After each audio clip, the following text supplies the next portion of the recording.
السلام علیکم۔ ریختہ میں خوش آمدید۔ بڑھتے ہیں نئے باب کی طرف۔ باب نمبر 6، پھانسی کی خواہش۔ آنکھ کھلتے ہی حمید نے جھلا کر 3 بار لا حول پڑھی اور پھر دونوں کان دبا کر سونے کی کوشش کرنے لگا، مگر توبہ کیجیے، ٹیلی فون کی گھنٹی کی آواز اب بھی اس کے کانوں کے پردوں سے ٹکرا رہی تھی، اور وہ سوچ رہا تھا کہ جب عورتوں سے پردہ اٹھ گیا تو کانوں کے پردوں کی موجودگی کیا معنی رکھتی ہے۔ کاش کان کا پردہ ٹیلی فون کے موجد کی عقل پر پڑ گیا ہوتا، مگر یہ سب کچھ سوچنے کے بعد بھی ٹیلی فون کی گھنٹی بجتی رہی۔ حمید جھنجھلا کر اٹھ بیٹھا، پھر اس نے بلند آواز میں 2-3 بار ٹیلی فون کے موجد کی ماں بہن کی عزت افزائی کی، اور جو ریسیور اٹھا کر کان سے لگایا ہے تو غصے کے مارے بھیجا تک کانپنے لگا۔ 2 آدمی بیک وقت ہیلو ہیلو کر رہے تھے۔ فریدی صاحب ہیں؟ 2 آوازیں سنائی دی۔ جہنم میں گئے۔ حمید حلق پھاڑ کر چیخا۔ کب آئیں گے؟ جہنم سے کبھی کوئی واپس نہیں آیا ہے، حمید بگڑ کر بولا۔ معاف کیجیے گا، آوازیں آئیں۔ میں سمجھا شاید سرکاری آدمی ہونے کی وجہ سے۔ شٹ اپ، حمید چیخا۔ بہت بہتر۔ سلسلہ منقطع ہو گیا۔ حمید نے پلنگ پر بیٹھ کر کھوپڑی سے ہلانی شروع کر دی۔ ٹیلی فون کی گھنٹی پھر بج رہی تھی۔ اب کی حمید نے ٹیلی فون کے موجد کی دادی اور نانی تک بات پہنچا دی۔ ہیلو، اس نے ریسیور اٹھا کر جھٹکے دار آواز میں کہا۔ معاف کیجیے گا، اس بار پھر 2 آوازیں سنائی دی۔ نہیں معاف کروں گا، حمید چیخ پڑا۔ میں نے تم دونوں کی گرفتاری کا انتظام کر لیا ہے۔ دونوں؟ پھر وہی دونوں، خدا تمہیں غارت کرے۔ بکواس بند کرو، حمید نے چیخ کر کہا۔ کیا؟ دونوں نے کہا۔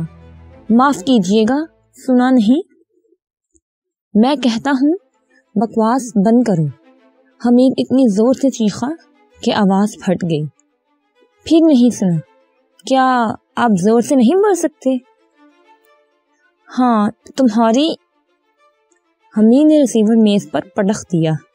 وہ ان دونوں ہم شکلوں سے تنگ آ گیا تھا اور کل سے یہی سوچ رہا تھا کہ ان کی حجامت کس طرح بنائے، لیکن کوئی معقول تدبیر ابھی تک نہیں سوجی تھی۔ فریدی رات سے غائب تھا۔ اس کی عدم موجودگی میں حمید اسی کے کمرے میں سو گیا تھا، لیکن اب سوچ رہا تھا کہ اس سے بڑی بھاری غلطی سرزد ہو گئی تھی۔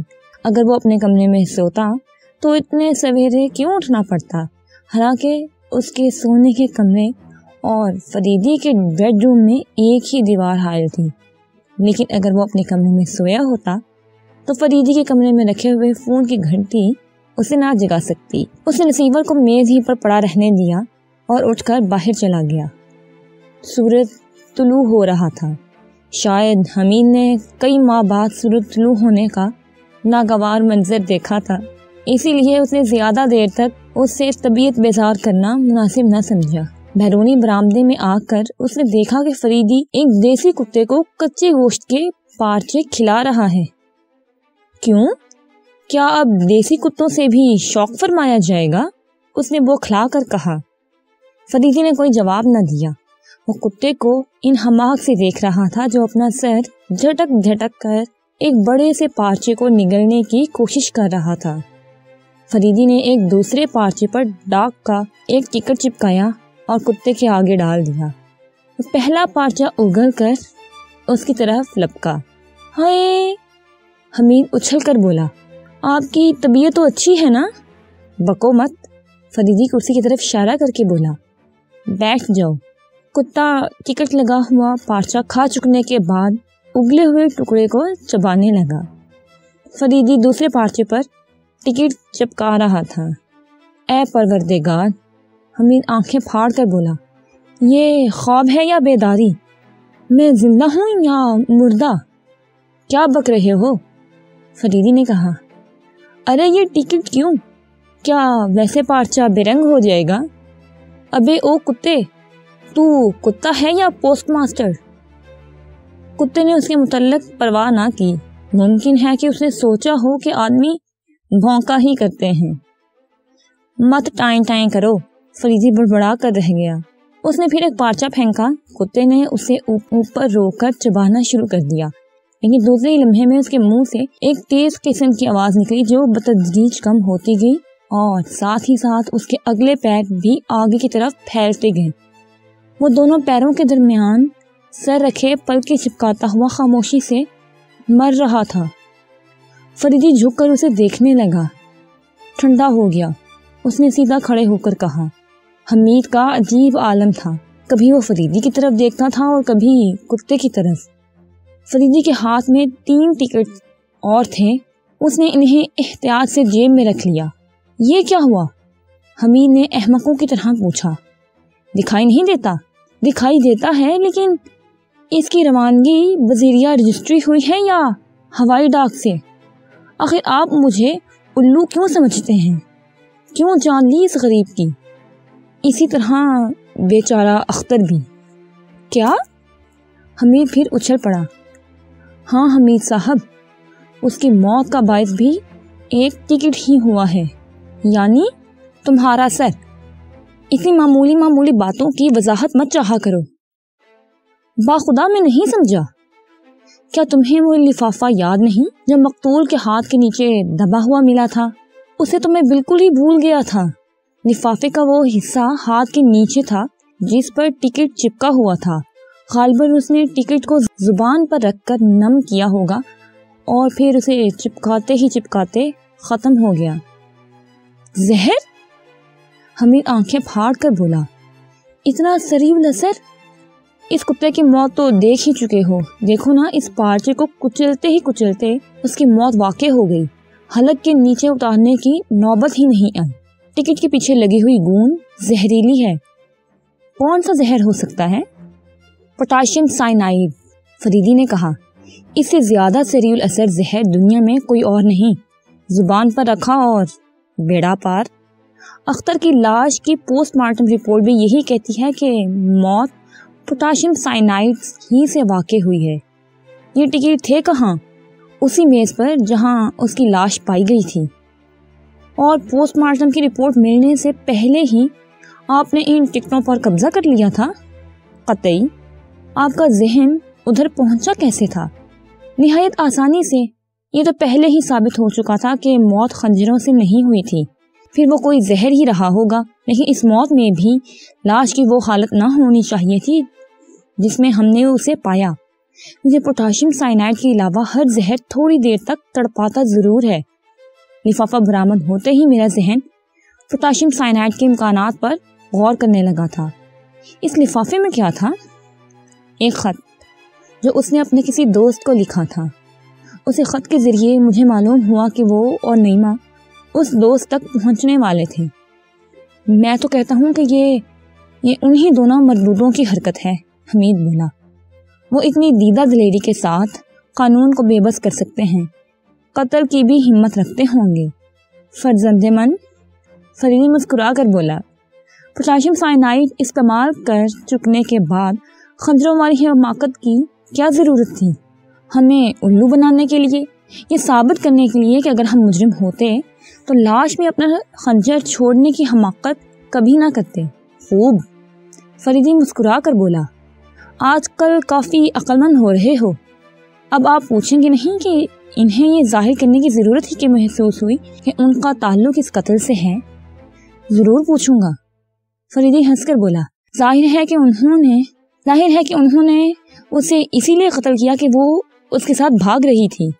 تفتیش میں اگر یہ بات ظاہر ہو جاتی تو ان دونوں پر ضرور شبہ کیا جاتا، لہٰذا انہوں نے علل اعلان خود ہی خنجر لگا کر ہمیں شبہ ہی نہیں بلکہ یقین کر لینے کی دعوت دے دی۔ اس طرح ہم اس الجھن میں پڑ سکتے ہیں کہ ممکن ہے کہ کسی اور نے انہیں پھنسانے کے لیے ان کے خنجر استعمال کیے ہوں۔ بہت اچھے، تم یقیناً سوچنے کی عادت ڈال رہے ہو، فریدی بولا۔ کیا میں غلط کہہ رہا ہوں؟ نہیں، تمہارے دلائل مان لینے کے قابل ہیں۔ پھر کیا؟ ان دونوں کو حراست میں لے لیا جائے؟ لیکن شمس کے لیے کیا کرو گے؟ فریدی بولا، کیونکہ ابھی تک اس نے گھر سے غائب رہنے کی کوئی معقول وجہ نہیں بتائی، لیکن وہ تمہاری نظروں میں مشتبہ نہیں ہے اسی حد تک، حمید نے کہا، جہاں تک اس کے اس بے تکے بیان کا تعلق ہے کہ اس نے وہ رات منٹو پارک میں گزاری تھی، وہ ہمیں ابھی تک نشے ہی کی حالت میں ملا ہے، اس لیے اس کے بیان کی کوئی اہمیت ہی نہیں رہ جاتی۔ ایسی صورت میں اگر وہ منٹو پارک کے بجائے سعادت حسین منٹو پارک کا بھی حوالہ دے تو آپ کو برا نہ ماننا چاہیے۔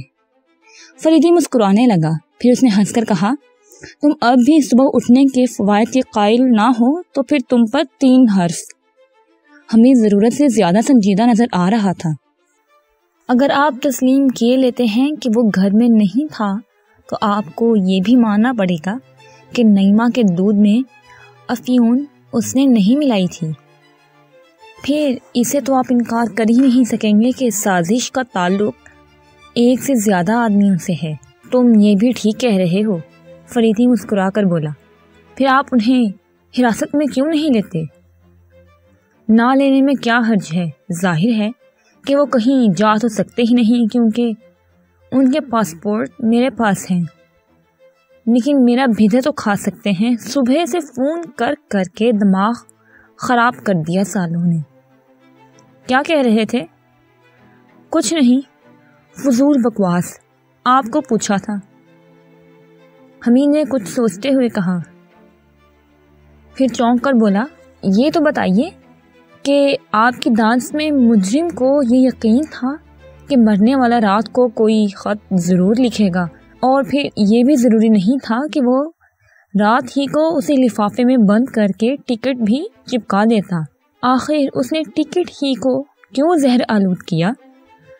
میں اسی پر غور کر رہا ہوں، فریدی نے کہا، اور اب اس نتیجے پر پہنچا ہوں کہ اس نے اور بھی ذرائع استعمال کیے ہوں گے۔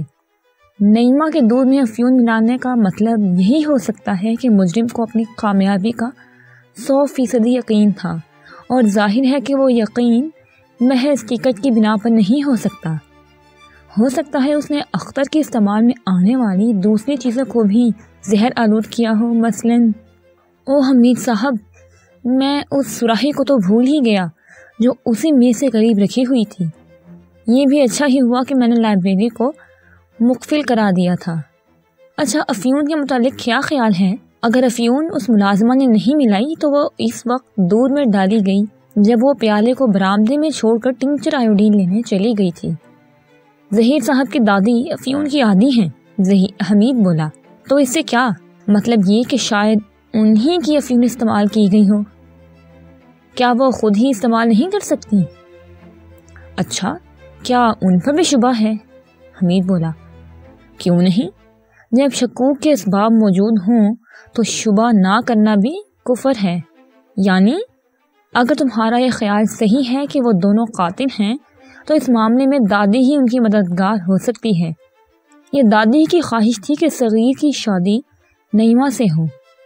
فرض کرو کسی طرح اسے یہ علم ہو گیا کہ نعیمہ اختر کے ساتھ فرار ہو رہی ہے، لہٰذا اختر کی احسان فراموشی پر غصہ آنا لازمی ہے۔ فریدی خاموش ہو کر کچھ سوچنے لگا، پھر تھوڑی دیر بعد بولا، مگر یار یہ پوٹاشیم سائنائڈ آخر مجرم نے اسے کس طرح حاصل کیا؟ عام زہروں کی طرح وہ آسانی سے دستیاب نہیں ہوتا۔ حمید بھی سوچ میں پڑ گیا۔ فریدی نے ایک نوکر کو بلا کر مردہ کتے کے متعلق کچھ ہدایات دیں اور پھر وہ دونوں اندر چلے گئے۔ میز پر شہر کے سارے روزنامچے بکھرے ہوئے تھے۔ ناشتے کے دوران میں وہ دونوں انہیں الٹے پلٹتے رہے۔ خان بہادر ظہیر کے یہاں ہونے والے حادثے کے متعلق طرح طرح کی قیاس آرائیاں ہوئی تھیں، لیکن کسی اخبار نے بھی موت واقع ہونے کی صحیح وجہ نہیں لکھی تھی۔ صرف ان دونوں خنجروں کے سلسلے میں انواع و اقسام کی بحثیں تھیں۔ ظہیر کے خاندان میں 2 ہم شکلوں کی موجودگی اور ان کے یکساں عادات و اطوار کی داستان بھی شائع ہوئی تھی، اور قتل کے متعلق ساری بحثوں کا مرکزی خیال وہی دونوں تھے۔ یہ تم نے ریسیور میز پر کیوں ڈال دیا ہے؟ فریدی نے فون کی طرف اشارہ کر کے کہا۔ اس وقت وہ دونوں بیڈ روم ہی میں ناشتہ کر رہے تھے۔ فریدی نے اٹھا کر ریسیور فون پر رکھ دیا۔ فون کی گھنٹی کا شور مجھے پسند نہیں، حمید نے ہونٹ سکوڑ کر کہا۔ فریدی نے اسے گھور کر دیکھا لیکن کچھ بولا نہیں۔ تھوڑی دیر بعد فون کی گھنٹی بجی۔ ہیلو، فریدی نے ریسیور اٹھا لیا۔ کون صاحب بول رہے ہیں؟ دوسری طرف سے دو آوازیں سنائی دیں۔ فریدی: اوہ، آخر آپ نے ڈسکنیکٹ کیوں کر رکھا ہے؟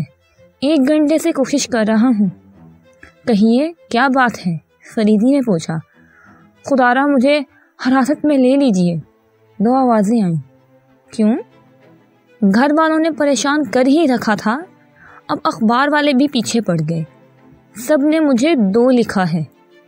کوٹھی کے سامنے خلقت کا ازدحام ہے جو مجھے دیکھنے کے لیے بے قابو ہے۔ یا تو ان سب سے میرا پیچھا چھڑائیے یا پھر میرے خلاف جلد سے جلد جرم ثابت کر کے مجھے پھانسی دلوا دیجیے۔ لائک، سبسکرائب اور شیئر کرنا مت بھولیے گا۔ بہت بہت شکریہ۔